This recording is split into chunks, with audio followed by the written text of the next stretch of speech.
Ini hanya surat edaran. Ini hanya mengingatkan. Jadi substansinya itu. Jadi jangan sampai kawan-kawan tenaga honorer nanti memutarbalikkan substansi dari surat edaran itu. Jadi sekali lagi ini surat edaran.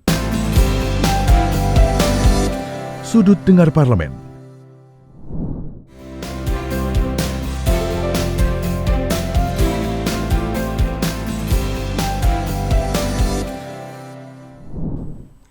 Halo, apa kabar pendengar Radio Parlemen dan penonton TV Parlemen? Berjumpa lagi di program Sudut Dengar Parlemen, podcast yang selalu memotret persoalan dari sudut dengar yang sebenarnya. Kali ini saya Nana akan mengajak Anda bicara seputar nasib honorer tahun 2023.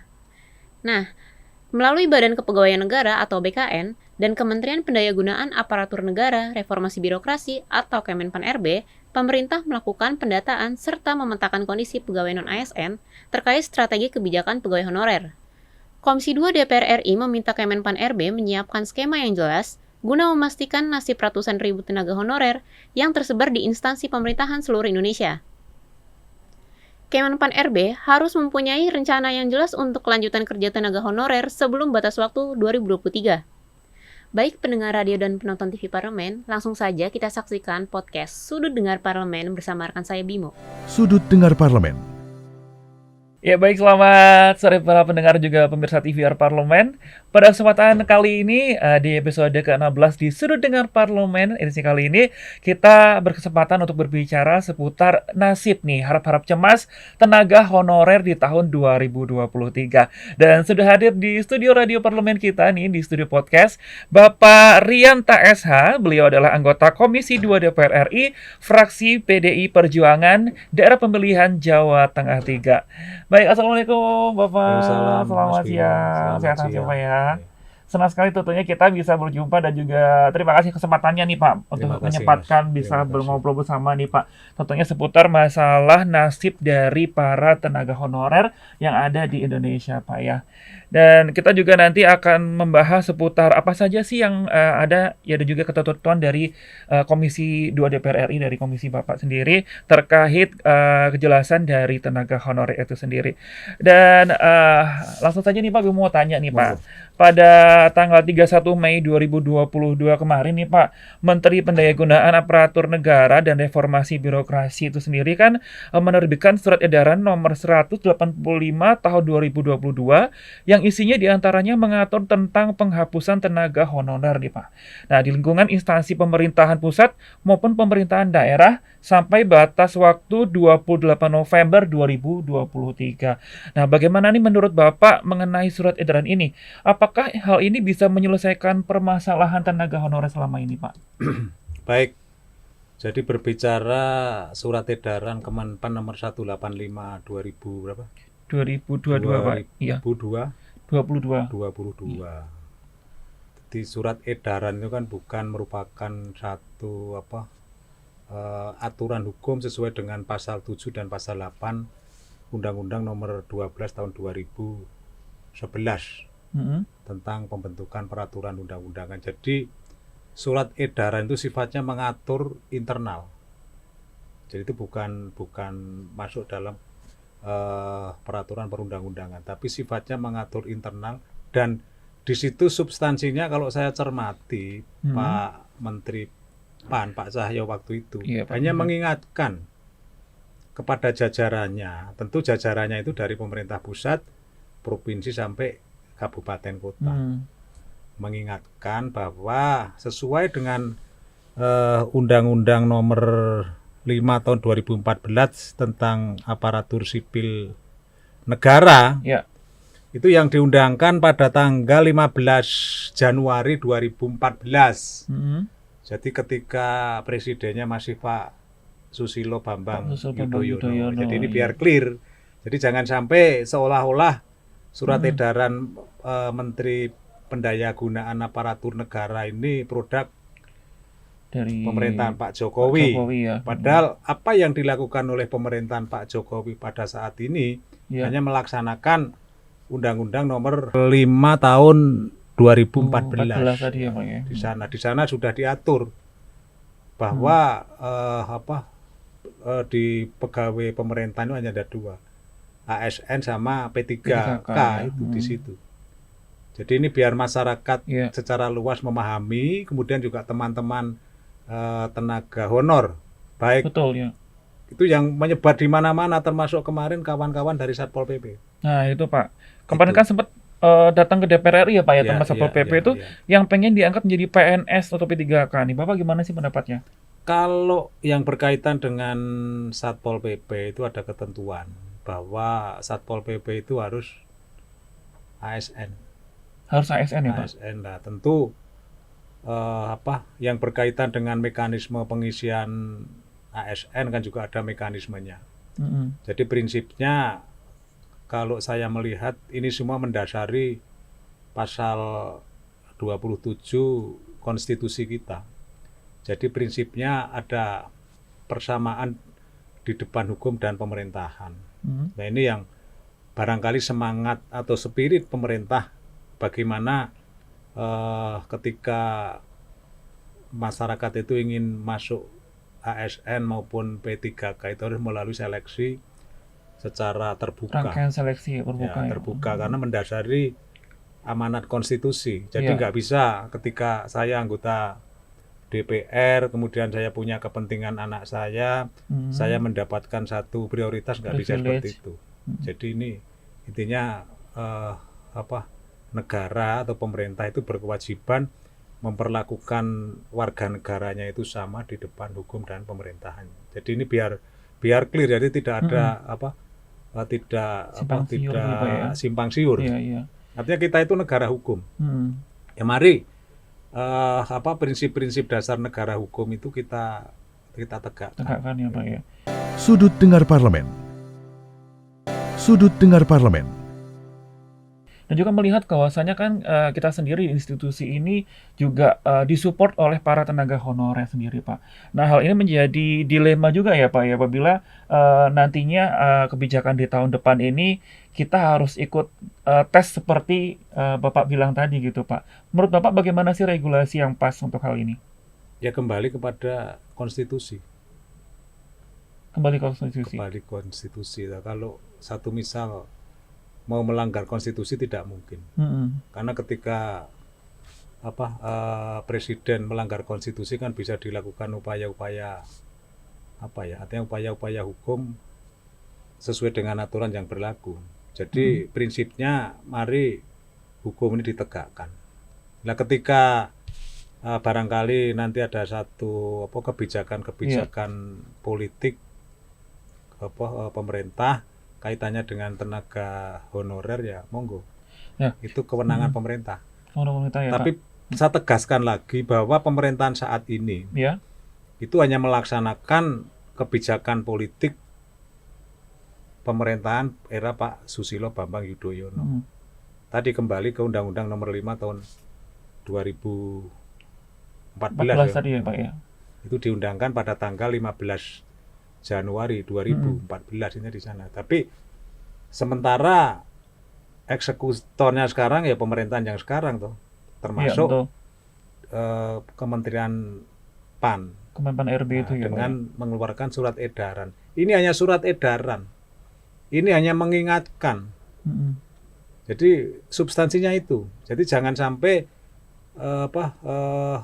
kawan-kawan tenaga honorer nanti memutarbalikkan substansi dari surat edaran itu. Jadi sekali lagi ini surat edaran.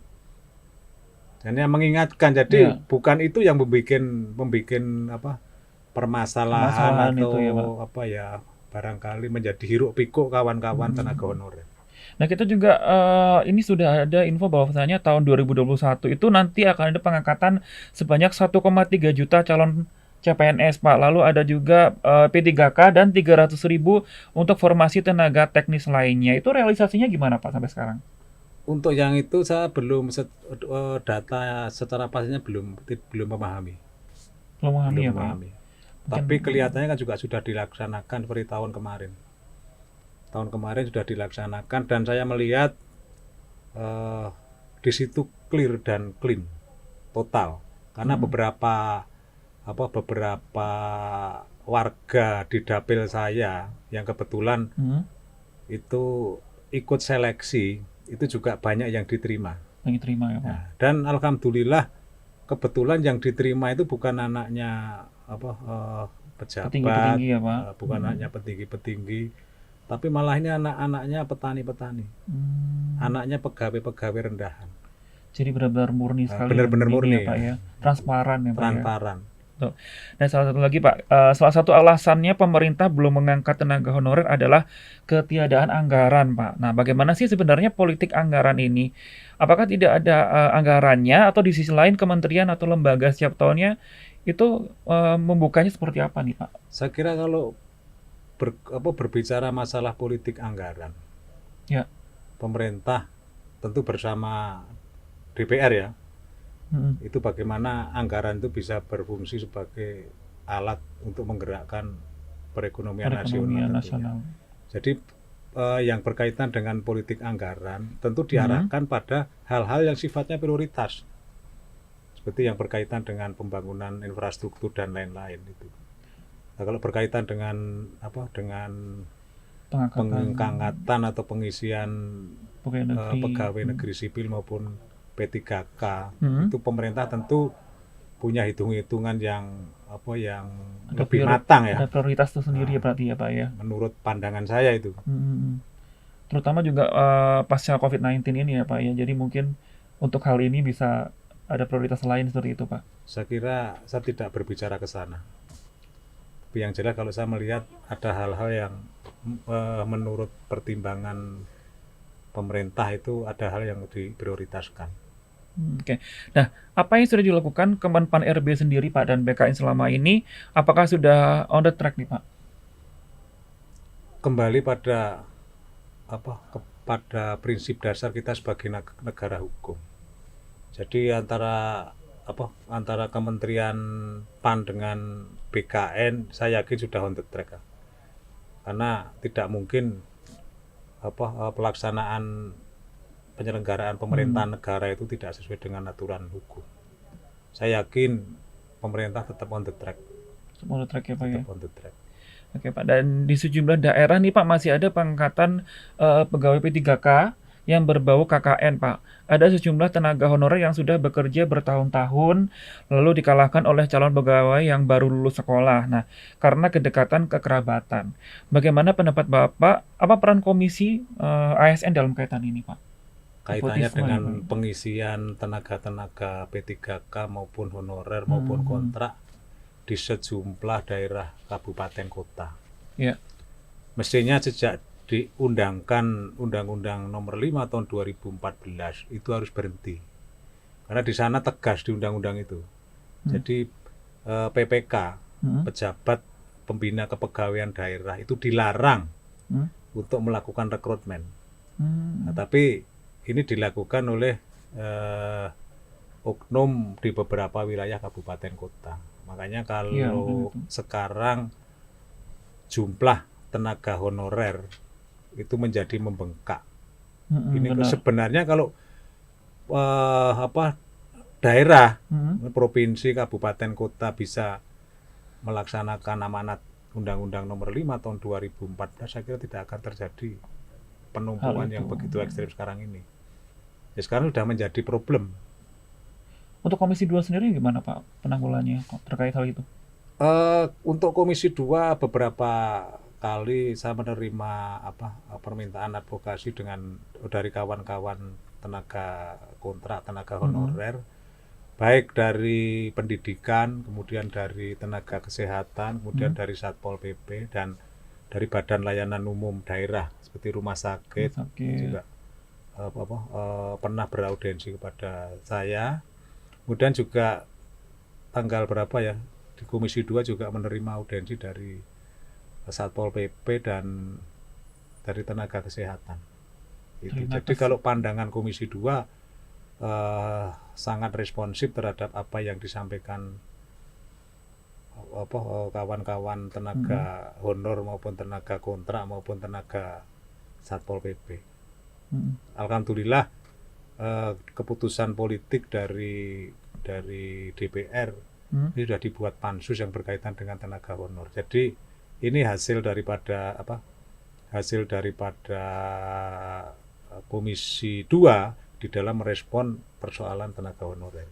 Jadi kalau prinsipnya bagaimana itu diselesaikan, entah nanti polanya itu rumusannya seperti apa.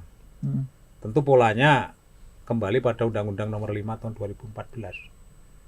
Jadi monggo mau kalau PNS tentu lewat seleksi. Seleksi, ya betul. Ya, kalau P3K ya monggo. Hanya rumusannya nanti bagaimana. Apakah rumusannya tetap sesuai dengan konstitusi? Artinya tidak ada perlakuan istimewa terhadap tenaga honor yang sudah mengabdi. Nah itu Pak. Nah, ini kan ada secara konstitusional tentu harus lewat satu mekanisme yang fair, yang tidak diskriminasi, pihak, ya, Pak, ya. artinya yang tidak memihak. Namun ini ada satu persoalan yang memang itu diatur di Undang-Undang Dasar. Apakah itu akan ditabrak? Satu misal saya sudah bekerja honor selama 30 tahun. Kemudian sampean baru lulus. Kemudian ada satu kesempatan untuk seleksi CPNS, walaupun kalau saat ini usia dibatasi sampai 35 tahun. Nah, ini apakah fair? Nah, bagaimana dengan pengabdian saya selama 30 tahun? Itu. Yang kalau di dunia pendidikan itu hanya diberi bukan gaji itulah. Hanya diberi uang hanya 200.000, 300.000. Itu saja sumbernya kadang-kadang dari iuran kawan-kawan pegawai negeri. Betul. Atau guru yang sudah jadi pegawai negeri. Ini benar kondisinya seperti itu. Betul sekali. Nah, padahal kalau kita berbicara tujuan berbangsa dan bernegara, itu kan antara lain mencerdaskan kehidupan bangsa. Nah, bagaimana dengan kenyataan saat ini bahwa untuk guru kelas pun itu belum bisa terpenuhi secara total. Bahkan di beberapa daerah ada satu sekolah dasar itu yang pegawai negeri itu hanya kepala sekolahnya. Padahal di sana butuh mulai kelas 1 sampai 6 ya, Pak. Nah, coba bayangkan. Itu yang PNS hanya 1. Dan gajinya juga nggak sampai 500.000 loh, nggak sampai 500, Iya. nggak sampai. Miris sekali ya, Pak. Ya, ini ada problem-problem yang barangkali kita sebagai bangsa perlu bagaimana berpikir secara konstitusional. Kalau menurut saya, ya bagaimana menegakkan konstitusi. Kalau saya tadi berbicara salah satu tujuan berbangsa dan bernegara itu mencerdaskan kehidupan bangsa, ya monggo itu guru-guru kelas apresiasi, diapresiasi, diperhatikan, concern banget. Nah, kemudian kalau menurut saya diangkat. Coba pengabdian yang sampai usia 60 tahun itu ada yang belum diangkat, termasuk penjaga sekolah dasar. Juga, ya, Pak. Ini problem-problem yang barangkali perlu diperhatikan, termasuk tenaga-tenaga yang bekerja di sektor kesehatan. Juga ya, Pak. Itu juga sama. Kalau Satpol PP nggak begitu banyak. Betul. Dalam wilayah kabupaten seperti di tempat saya di Kabupaten Pati, itu tenaga PNS Satpol PP-nya itu ada 86. Tapi tenaga kontraknya, bukan tenaga P3K yo, ini kontrak. Jadi akal-akalan bupati kalau kontrak ini. Bener. Itu sampai 137.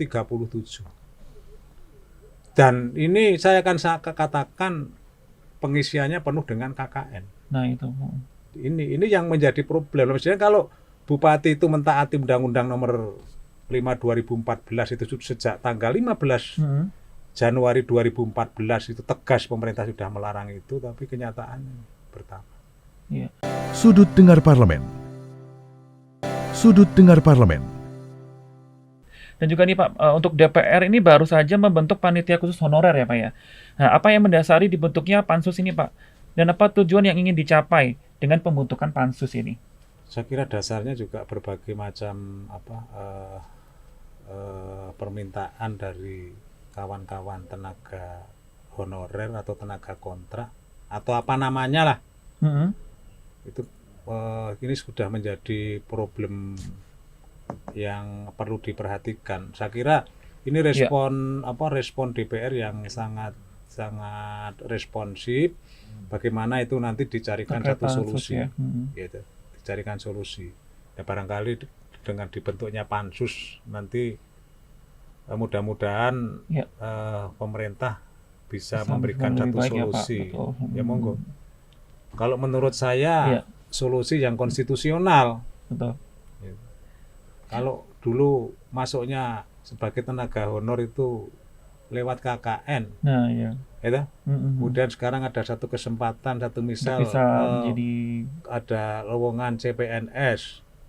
Ya, bagaimana ini dengan anak-anak yang baru lulus? iya Kan itu. kesempatannya sama. Sama.